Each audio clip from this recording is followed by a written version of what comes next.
Welcome to this episode of the She Scales podcast. I'm your host, Sarah Buckland, and this episode is going to be a little bit different to the usual state of affairs that we do around here.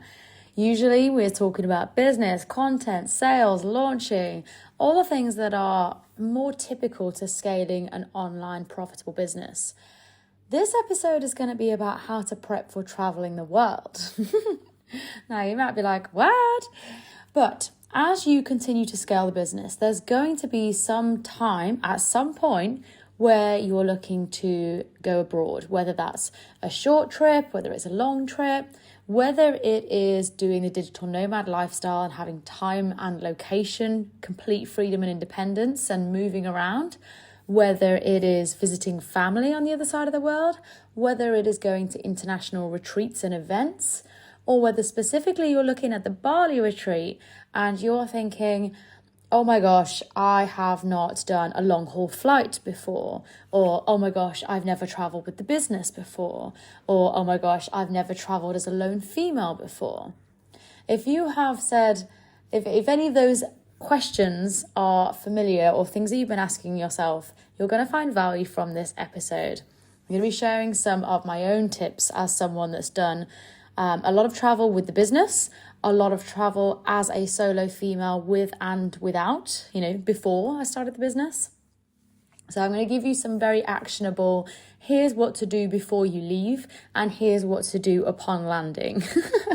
And then just share some little stories, because solo travel for me has been the most empowering, incredible experience. So I want to share some little things, but I'll get to that at the end. So I really want to touch on this so that if you're looking at the Bali retreat, and especially if you're coming from lands far away and it feels a little bit daunting, maybe you've not traveled with the business before, or traveled as a lone female before, or done long haul flights, or you're worried about connections, you're going to get some ease out of this episode. It's designed to take all the considerations that might be running wild in your brain, and just get those down to what are the need to knows, and then let's release everything else. Okay, awesome. So let us dive into things to do before you leave on your trip. If you're planning a big trip, maybe you've got 2 different connections, maybe you're arriving in an entirely different time zone, and it's a big deal. It is a big deal, and it's very, very exciting. But equally, in the run-up to said trip, it can really play a wonder on your nervous system, especially if you've been in that environment for a while. I'm speaking as someone that I'd been in the UK for quite some time before it came to leaving for Bali. And so even me who had traveled before, I still was getting nervous. I was still getting anxious. I was like, oh my God, my nervous system was just like, what are we doing? So if your nervous system is doing a number, just remember it's trying to keep you safe. So if you are someone that practices risk-taking regularly, then of course your nervous system is going to be more used to that. But if you've been in an environment that is a home or stable environment consistently, and you've been there for a while, especially if you did lockdown in that same environment, you're going to be very acclimatized. So something like this that feels really big is going to be very stretchy for your nervous system. So you're going to find that either your heart starts skipping a beat, or when you think about it, you start worrying, or you start thinking, oh, have I packed everything? Do I need to buy things? Let me just Google the top 10 best electricals for a digital nomad, or whatever it is. I'm speaking from full experience here. I had a spreadsheet of a spreadsheet of things that I needed to buy. Did I need to buy all of those things? No.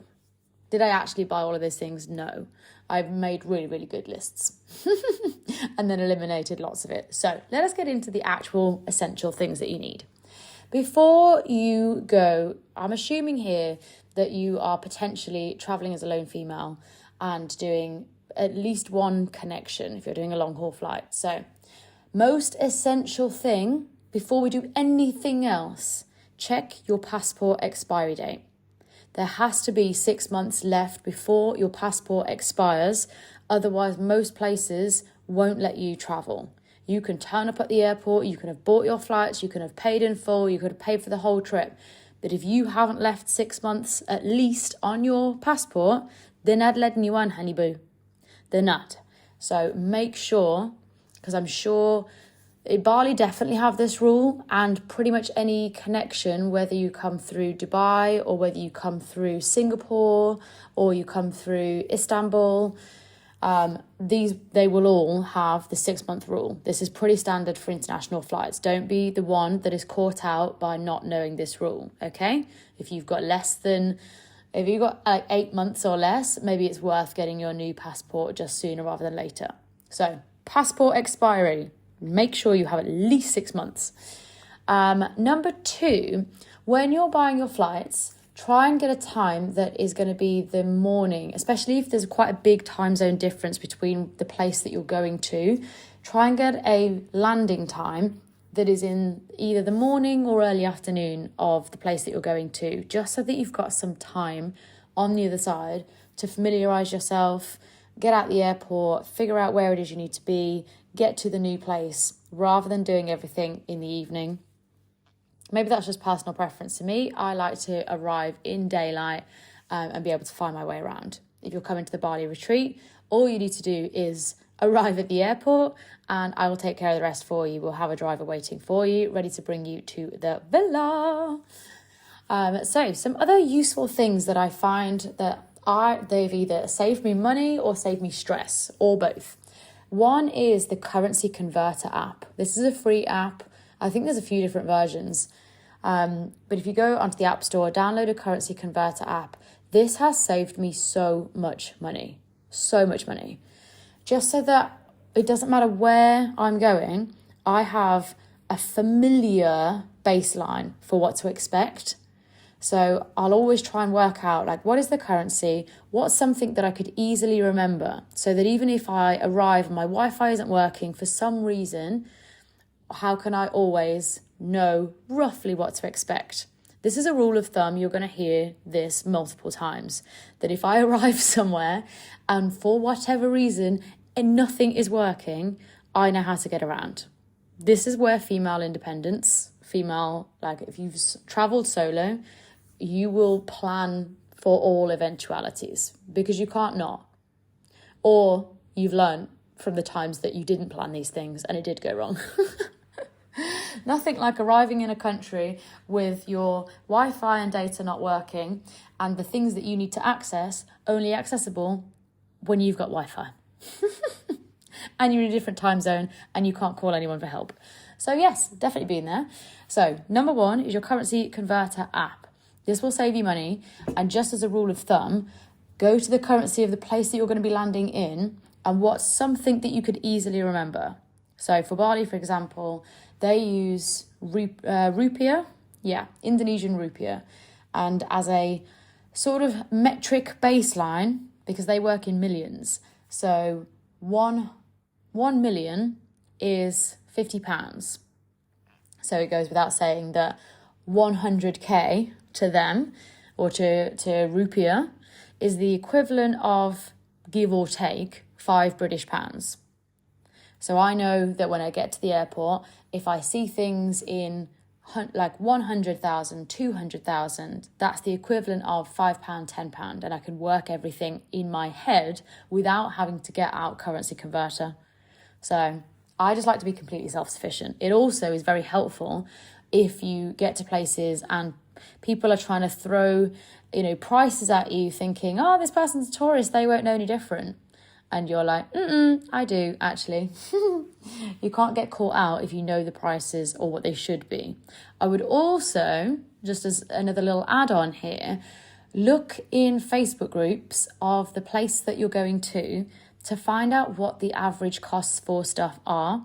Because it's one thing to know, okay, 100,000 is £5. Great, so you know that. But you don't know what 100,000 is worth here. Like, for example, if you were going to buy a coffee, how much is that? How much would you expect to pay for that? Yes, you know what you would pay in your home country, but you don't know what it would be worth here.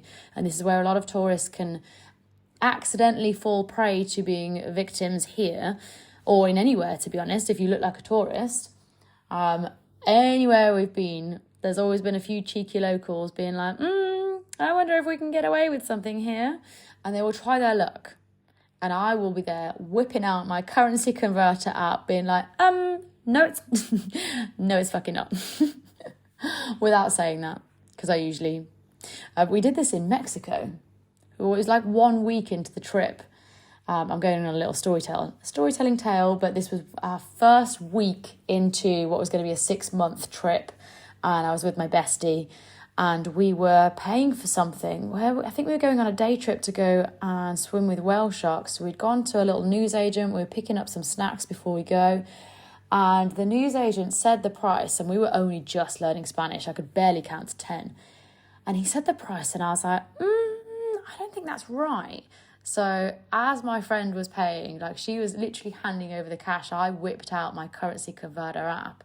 And I can't remember what the difference was, but he was charging like about 4 times what it should have been. And straight away my face was just like, I don't think that's right. And you could see that he'd been caught out, and all of a sudden was doing the whole, yeah. And she ended up paying the right money. But had I have not got out the currency converter app, she hadn't checked because she hadn't spoken fluent Spanish. So she just assumed that the money that she was being asked for was the right amount. And that was not the case. Now, I'm not saying that everybody is out to get you, but there's plenty of opportunists out there. So best not to give the opportunists a chance. What I will say in Bali is that a lot of people speak a level of English, especially if you're coming through the airport or anywhere that tourists are going to go. They will speak a level of English. Not everybody does, not at all, but a lot of people do. So you're less likely to have the scenario that happened to me in Mexico.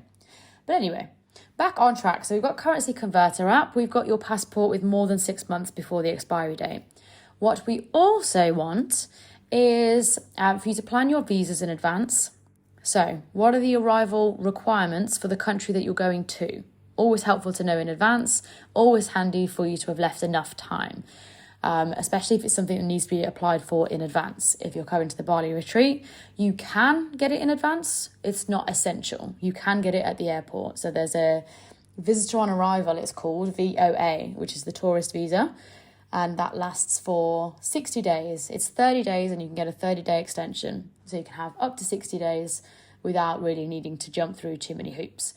So your visitor on arrival, you can either get online in advance, which will make your life easier on this side, or you can get it at the airport.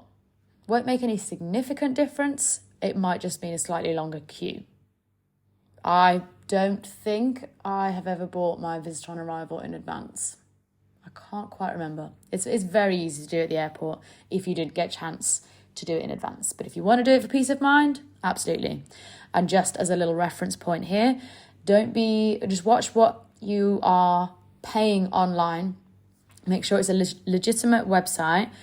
From top of mind, the visitor on arrival should be about $35. So what's that, like £28, give or take? So yeah, that's around what the price should be before you go paying loads from some dodgy website. So that's your reference point. Okay, so next thing is a travel card. Yes, you can pay on any card, and it's pretty easy to pay on card here. I mostly pay on card. I carry cash every now and again, but I mostly pay on card. You can bring your normal bank card, but what I would recommend is getting some form of travel card so that you're minimizing what the international transaction fees are. So if you've got a Monzo, Starling, Revolut, something like that, that is known to be a low fee travel card. The other benefit with that is that all of those things have what they call either spaces or pockets. So that if you want to put your money in there and put it into a space or a pocket and only release X amount per day, so that if the worst happened and you lost the card or had it stolen or anything like that, that can happen when you're doing different things away from home, out of your regular routine. Should the card go missing for whatever reason, if it got into the wrong hands or anything, they can only tap and go with the limit that you've put on for that day. They don't have access to the rest of your funds because it's in a safe tucked away pocket. So international or travel card, very, very handy. Another thing that you can do if something that I discovered earlier on this year, I didn't realise until I'd left the UK, but the SIM card that I'd bought after arriving to the UK, this might not be something that you ever need to consider because you've probably got a SIM card on a normal plan, like most normal people. But because I'd come back from my backpacking trip and I'd gone through so many phones and SIM cards that when I came back to the UK thinking it was only going to be for a short time, pandemic, haha, thinking it was only going to be for a short time, I only bought a short-term SIM card. So it was only a local SIM card that would just, it was one of those cheap monthly things. What I didn't realise is that as soon as I left the UK, that SIM card worked by bouncing off any UK phone mast.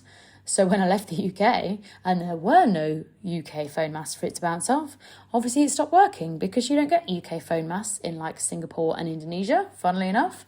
And so my SIM card stopped working straight away. I was like, cool. Little did I know it just wouldn't start working again. That was a problem for a different day. So if you find yourself, or you're just like me, like to plan ahead for if I land in another country, in another land, in another time zone, where I might not be able to speak to anyone, I might not be able to either contact friends or family or know who to talk to, I need to find a way to be able to get online or just sort my own shit out. So the way to do that is either you can get a local card, a SIM card. Most airports, when you're arriving from a long haul flight, you'll be able to get a local SIM card in the airport. Or if you don't want to change number each time, then what you can do is get an eSIM and actually put it into your phone settings so that you don't have to put a physical SIM card in the phone. An eSIM is kind of like a setting that you change. You can buy passes and then you just basically charge up the eSIM with credit for whatever country you're going to be in. So really handy. There's an app called Airalo, like Air, A-L-O, Airalo. And then you can just do that. So if you haven't travelled abroad before, you want to make sure that your normal SIM card is definitely going to work. You're going to have Wi-Fi and you want to keep the same number. That would be a great way to go. And then lastly, any other apps that you can download in advance that will make your life easier on the other side. So whether it's, does the country have a taxi number, or does it use Uber or the equivalent of Uber, or is there a popular like payment provider? I would just have a Google of wherever it is that you're going and what's customary in that country. What does everybody do? Again, Facebook groups are a great way of finding this out. If you're looking at the Bali retreat specifically, I can help you out with this as well. There's apps called Grab and Gojek. Both of them are like Uber. They both do travel, they both do food, they do a whole host of other stuff as well, endlessly helpful. They apply for cars and you can also get bikes for hire as well. You can get food delivered to your door, just same as Uber Eats. Absolutely great. You can get as something small as a coconut. I quite often do that actually. There's something like magical about getting a coconut delivered to the door. Anyway, so we've got have you got a way to pay should Wi-Fi not work? Yes, we've got travel cards. Can you get online? Yes. Have you got apps downloaded in advance? Yes. You've got your currency converter app so you know what stuff should be reasonably priced at? Yes. You've checked your passport? Yes. One helpful thing is to buy your plug sockets in advance. These are the only thing that you actually need, in your long list of all the stuff that you're probably going through of stuff I need to buy before I travel with the business. I mean, there's the fun stuff of like new clothes and new handbags or new sunglasses or new shoes or brand shoot stuff, like the fun things that you want to pack before any trip or holiday. But I'm talking about your essentials here. What are the actual essentials? Honey, not a lot. It's probably like a quarter of what you're actually thinking. And I know this because I wrote the longest spreadsheet of all the things I was going through all the blog posts, all of the online recommendations, all of the YouTube videos of all the things I would possibly need, writing up this long list, then doing all the research on Amazon, what was the best brand, what was the most durable, what was the most long lasting, reading all the reviews, like the works. I've been there, done that. Ultimately, it obviously depends on how long you're going away for. If you're going away on a one-way trip, it's going to be long term, then yes, get stuff that's more durable. The only thing that you actually need is a plug socket. And I would get that in advance. Yes, you can get it from most airports, but let's not rely on you being able to do that. Because there's nothing worse than arriving in an airport, realising that you've not bought the right connector or converter, and then trying to find it in hoping that there's a Boots or a pharmacy or an electrical shop, hoping, and maybe it's open, maybe it's not. Or then having to go around the country until you can find an electrical shop and hope that it's got the right front end for your original home country. So this is one thing that will take you literally 5 minutes, not even, at home on Amazon, done, that would save you hours if you forget on the other side. So that's definitely one thing. What I would recommend is not just getting one. I've got a double one. So it only takes one plug socket in the wall, but it comes out to hold 2 plugs. I think it's 2 plugs and 2 USBs. And that is so handy for me because it means I can charge phone and laptop and then use something in the USB. So maybe that's charging up earphones or something, all at the same time from one plug socket. Endlessly helpful, highly recommend. And then the last thing is checking the time zones of wherever the place is that you're going and knowing the difference, especially if a lot of your clients are either in the place that you're leaving or in a set place. You need to know what the time difference is between where you're going and where the majority of your client base is. It is your responsibility to know the difference. Don't expect anybody else to know the difference. On a little side offcut here, you will be baffled. I've been baffled many times as to how many people don't understand time zones at all. Not at all. So we're going to do a just real quick geography lesson. And for some of you, you're going to be like, as if this even needed to be explained. And for some of you, this is going to blow your mind. I've noticed that people are in 1 or 2 camps. Like, you either totally get it and you don't understand how other people never learnt this, or you never learnt this and the penny is about to drop for you. I'm going to explain time zones for you. I didn't realise that this wasn't a thing until I realised that, like, my mum, my bestie, and multiple people who are clients, any calls I have, people just do not understand time zones. I was asked just the other day, are you in my yesterday or are you in my tomorrow? And I was like, how do you not know this? Like, this to me is the most obvious thing in the world. What do you mean, am I in your yesterday or tomorrow? So we're going to go down a real quick geography lesson. Right. Imagine the 2D map. You've got a poster on the wall of the map. So as you're looking at it, you've got Canada and the US is on the far left. In the middle, we've got UK, Europe and Africa. And then on the right, we've got Russia, China, Asia, Australia. Yeah? That's how we would look at a poster. It's always that layout from left to right. USA on the left, Australia on the right. Yes? Were you with me? Now, remember that the sun goes from east to west. So a calendar day means that the sun is starting on the right, next to Australia, and finishing on the left, next to the US. So that journey from left to right is 1 calendar day. So by that, that's the starting point. It starts in Australia and it moves gradually through Asia, through Europe and Africa, through UK, and it gets to the US and Canada last. That is 1 calendar day. From right to left, 1 circle around the sun. So if we know that it goes from right to left, and we know that Australia is on the right and the US is on the left, then you should know where people are. For example, if you're in the US and you're speaking to me in Bali, I'm ahead of you in that day. If it's nighttime, sound like a child, but that's how I say things. If it's dark where I am, that's because it's already got to nighttime and I've already lived the day that hasn't arrived with you yet. I'm in the future. Hello from the other side. Yeah? You can reasonably assume that I'm in most people's future because of where Bali is on the map. We're only, a quarter of the way into that day. So for most people, I'm ahead of you. Unless you're in Australia, then I'm slightly behind. But from the majority of the world, I'm ahead of you. If you're in the US, basically everyone is ahead of you. The day, in any day, is the last to arrive with you. I hope that that's cleared things up for some of you. I know that when I had this conversation with a few people, they were like, yeah, I never did that in geography. I've never heard it explained like that. And I was like, wow, okay. So if the pennies just dropped for you and all of a sudden time zones make sense, you're welcome. I hope that you enjoyed the geography lesson. For the rest of you who are like, what? People didn't know this? No, people don't know this. Okay, moving on.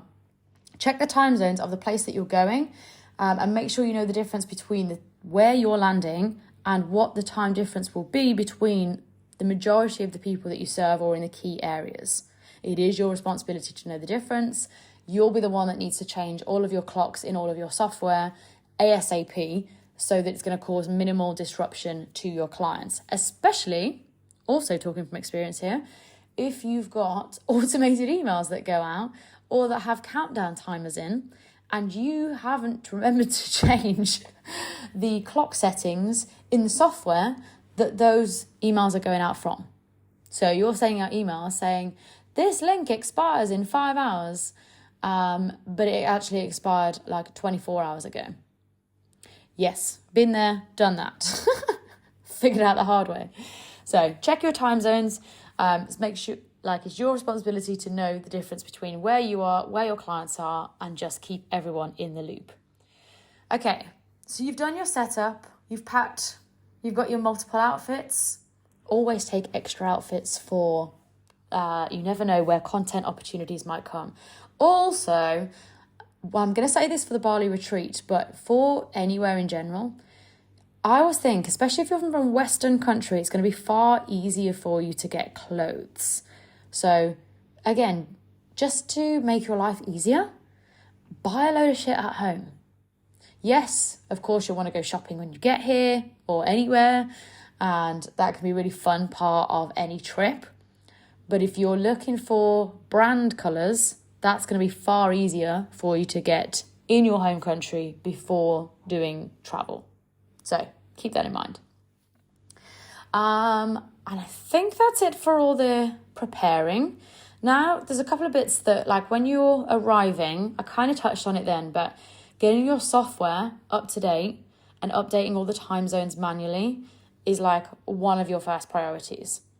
Just so that you can get yourself mentally in the headspace whilst if you have jet lag, that's also sorting itself out. Just get your systems in the right time zone. So that might look like your Google Calendar, your online business house. So for example, I was using Kartra. So Google Calendar and Kartra were two of my need to do those first.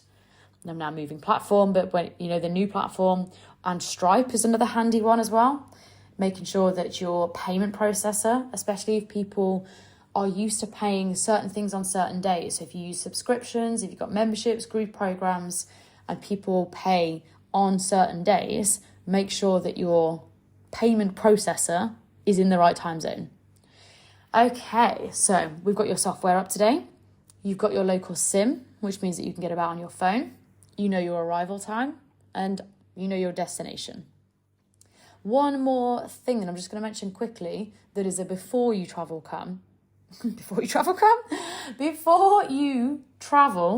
is getting your flight number and your flight time and saving that in your calendar. Again, for the rare eventuality, hopefully it doesn't happen for you in this way, but just planning for different circumstances so that you can't get caught out, saving the flight number and the boarding time in your Google Calendar. Again, so that if your Wi-Fi doesn't work, you still need to know which is your flight number so that you can look on a board quickly, see where your flight is, see what time you're meant to be where. So again, can't get caught out anywhere if it's all saved in your phone, especially if you've got a few different changeovers.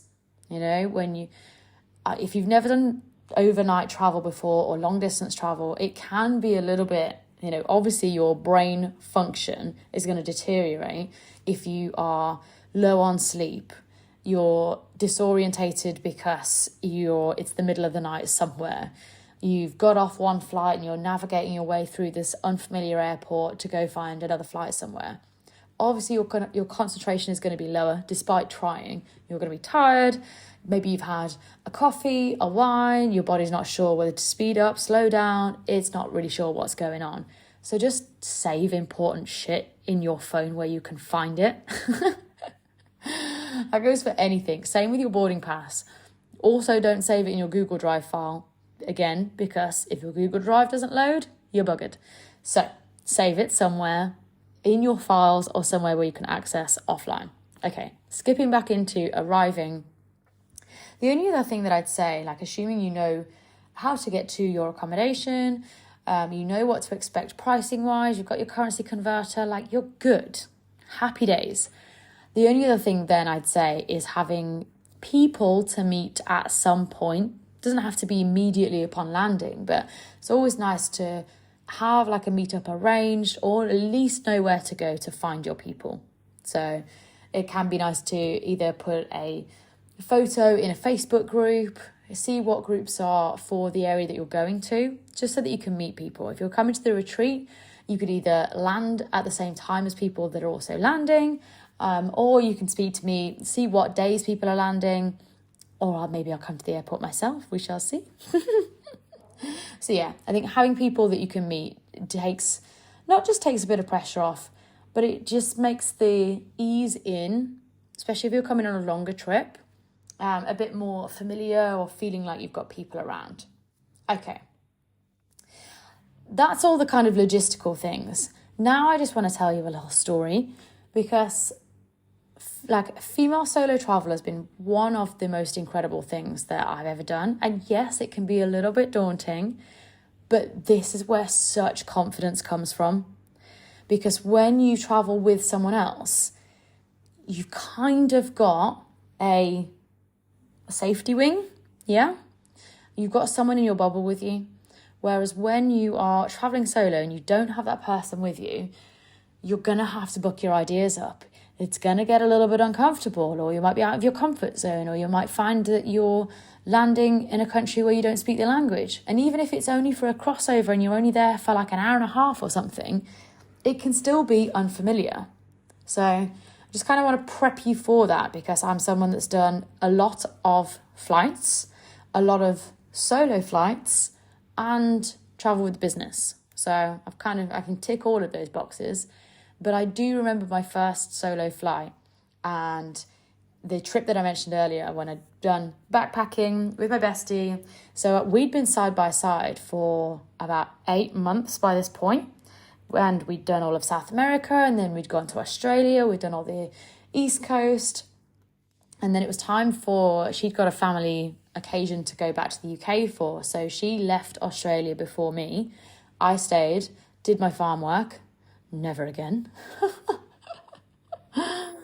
In the many stories of there's some things that are not glamorous or sexy or going to be talked about right now.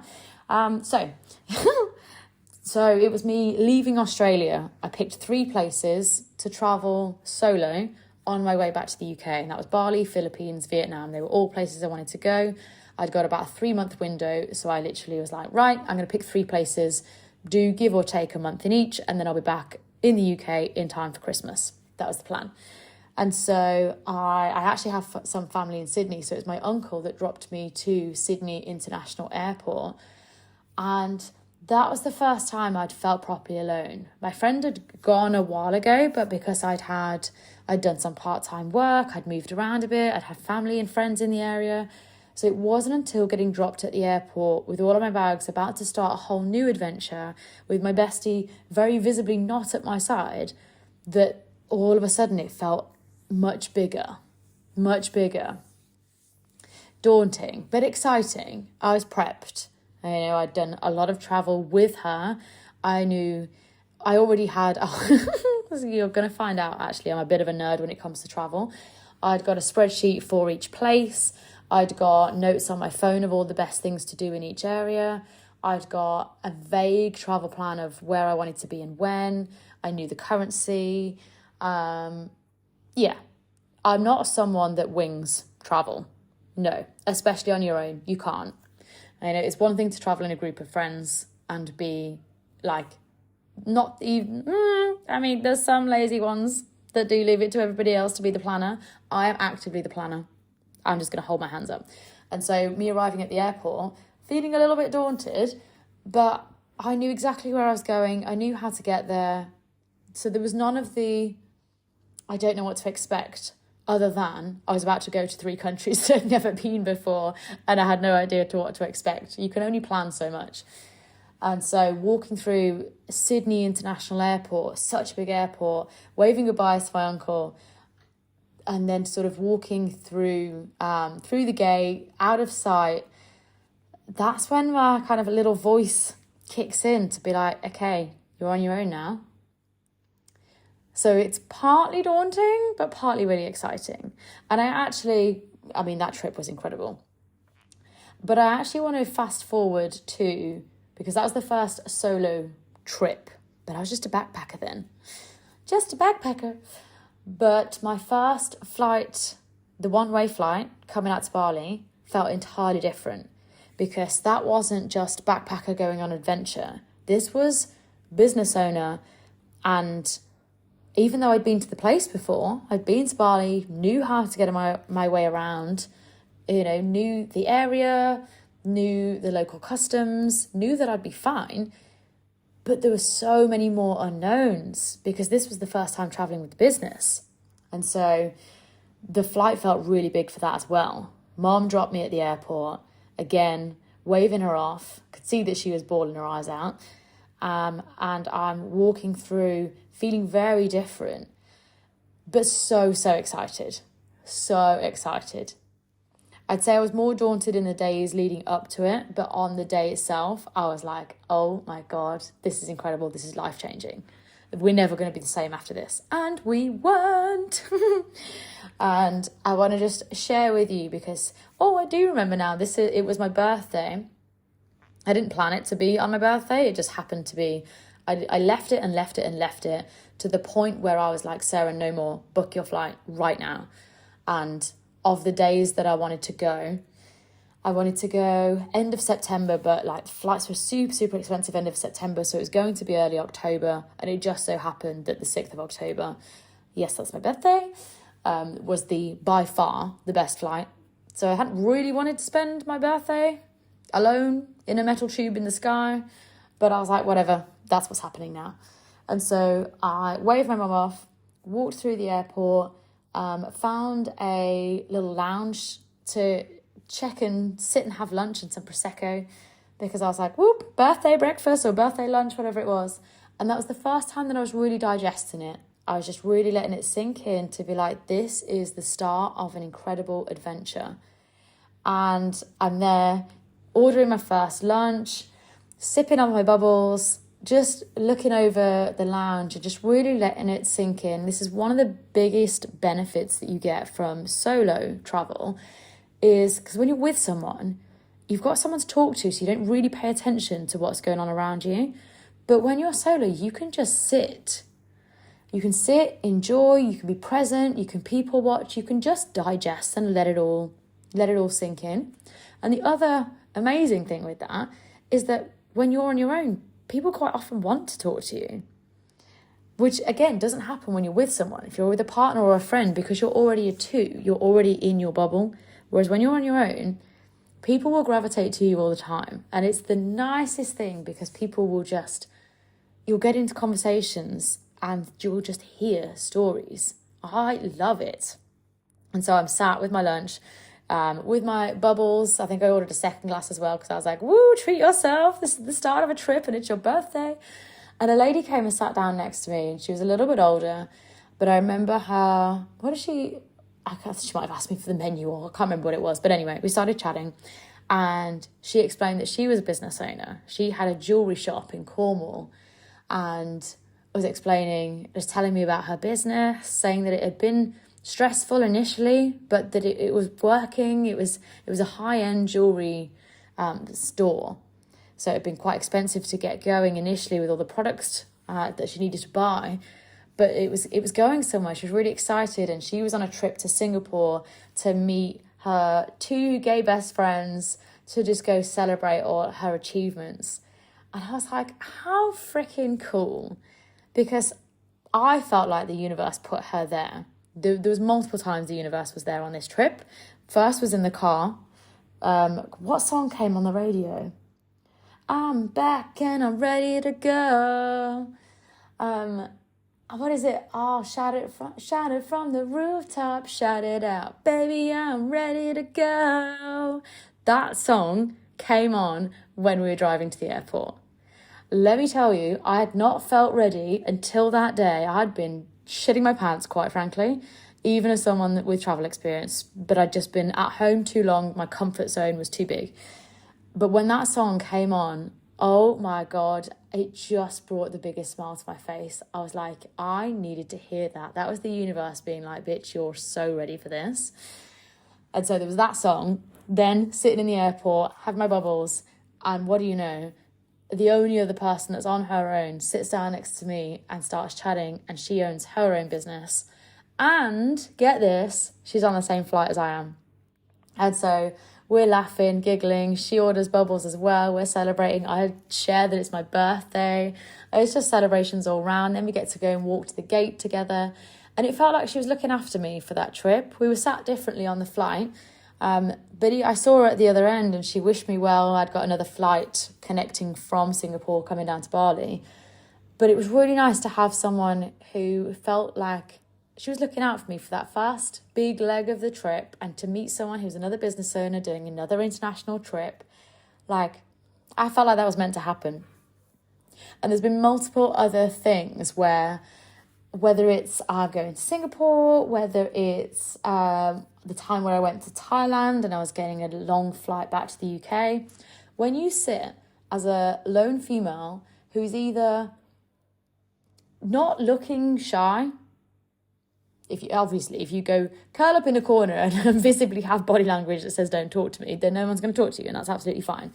But I will quite often just sit in a space that might be like the end or, end couple of a row of seats. So I'm kind of inviting in some way some conversation. And I forget where we were going, but there were some older couples. There was like 3 or 4 older couples. They were on some like retirement holiday or something. All these nannies and granddads lining up in this queue, in the same queue as me. And the ladies sat down next to me, resting their knees, and they were asking, are you on this flight as well? And I was like, yeah. They're like, oh, who are you with? And I said, no one, just me. And the look of wonder on their face, they were like, oh my God, like, amazing. How long are you on holiday for? And I said, I'm not on holiday. I've been here for a year now. And the look of wonder on these ladies' face, because then the next question is, well, what do you do for work? How can you stay here for so long? How are you not on holiday? And I said, I work for myself. I've run my own business. These ladies, if you do nothing more than just happen to speak to people who are in a different generation to you, it's the most expansive conversation, because I would see their eyes light up as me being the living embodiment of so many things that they were never able to do. But credit to them, the work that their generations did means that my generation now gets to benefit from that. So they're seeing me as a lone female, no partner, no friend, going somewhere with no end date because I work for myself. I have all of these privileges that women in their day, when they were younger, they wouldn't have been able to open a bank account. They wouldn't have been able to travel alone. They wouldn't have been able to go endlessly because work needed to be done in person. And so seeing the look on these like nannies' faces as they ask me all about, how do you work online? That's so incredible, young lady. You must be a very smart young lady. I love the compliments of old people. I freaking love it. Then they were just like, you must be a very switched on. You seem like a very switched on young lady. We're so happy. Good luck in all your endeavours. There is nothing that will put a spring in your step like the compliments from old people. Oh, joyous. And then there was someone else on the flight, I think part of the same group actually, and just happened to be sat next to me, who, when I said I'm going to Bali and she was going to Bali, became this wonderful storyteller, telling me all these things from decades earlier of trips where she'd been to Bali, telling me all this history that I never knew. And so this is also something I want to share with you, the magic of solo travel and who you might meet and who you might chat to and all these just chance conversations that make such a big impact on you. The fact that I can tell you in detail, the expense of the products in that first woman's shop and the specific things that those older ladies said in the airport to me. And I can remember the specific stories of the lady who sat next to me on the plane. How many conversations in your life can you remember specific details for? And that is the significance of those happen chance conversations. I couldn't even tell you the ladies' names, but their conversations made an impact on me. And so I wanted to share that because if you're someone that hasn't traveled before and you're a little bit like, oh, I don't know how it's going to go. I'm not saying that those happen every time, but there is a magic to travel that you just don't get the same magic when you travel with people. So I wanted to share that little insight. The only last thing that I would say is when it comes to long distance travel is, my God, make sure that you've got books downloaded and make sure you've got podcasts downloaded. And make sure you've got a sleep mask. Sleep mask and earplugs. Those are the only things that you need for your flight. And a hoodie to keep warm. Your earplugs, eye mask, so that you can block out all light and all sound. You never know if there's going to be a screaming baby around. So we just, like to plan for those things. Hoodie in case they whack the aircon on and it's absolutely freezing. And then just books and podcasts downloaded so that if the in-flight movies are all shite, you've got your own ones. You're all good. And that is everything that you need for long-distance flights, whether you're coming to Bali on the Recalibration Retreat or whether you're just planning to do more travel this year, or, like me, who's going to be changing their time zone multiple times in a very short space of time. So you need to be prepped and ready and being able to get your systems, change time zone quickly and just being able to move around quickly and independently. This is your go-to list. I hope that you've enjoyed this episode. It's been a far more practical episode, but as you're building your freedom-based business and increasing your time, location, independence, this is the valuable stuff of just being able to prep ahead, because the more prepped you can be, the less anxiety that you're going to have around doing something new for the first time, and therefore the more excitement that you get to really enjoy. And so I shall be back next week with more sales and business goodness, but I hope you enjoy this episode about travel. And if you did, message me on Insta, Sarah Buckland Coaching. I would love to know what was the most interesting bit. And on the time zone thing, did you know that? Are you one of the ones that were like, yes, that was so obvious? Or are you one of the ones that were like, Sarah, the pennies just dropped today? Sending you love, and I shall see you inside the next episode.